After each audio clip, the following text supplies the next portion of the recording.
সরকারের হাতে যতটুকু সময়, যতটুকু ক্ষমতা আছে সেই ক্ষমতা সরকার প্রয়োগ করেছেন। আমি বলেছিলাম 1 সপ্তাহের মধ্যে চার্জশিট হবে। আলহামদুলিল্লাহ আমরা 1 সপ্তাহের মধ্যে চার্জশিট দিতে পেরেছি সঠিকভাবে। বাকিটা আদালতের কাজ, আদালতকে আমরা সহযোগিতা করব। আদালত চার্জশিট পাওয়ার পরেই আগামীকাল কোর্ট খুলবে, আদালত খুলবে, সেখানে প্রথম দিনেই এই মামলাটার গুরুত্ব বিবেচনা করে শুনানির জন্য রেখেছেন। এটা আদালতের এখতিয়ার। আমরা শুধু আদালতের কাছে প্রার্থনা করতে পারি। আমরা প্রার্থনা করব সর্বোচ্চ সাজা,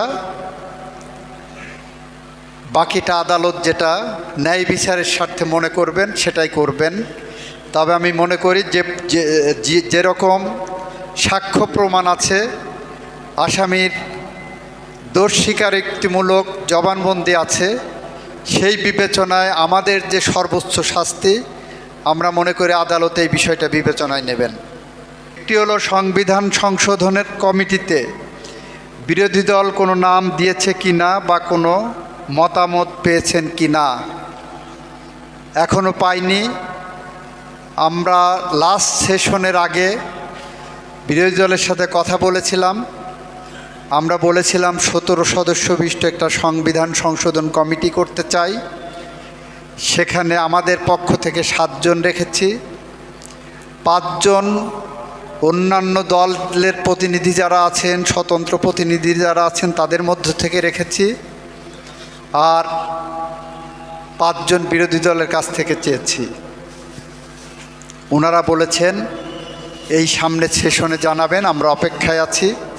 ওনাদেরটা পেলেই আমরা সংবিধান সংশোধনের জন্য জুলাই সনদের পথ ধরে হেঁটে যাব।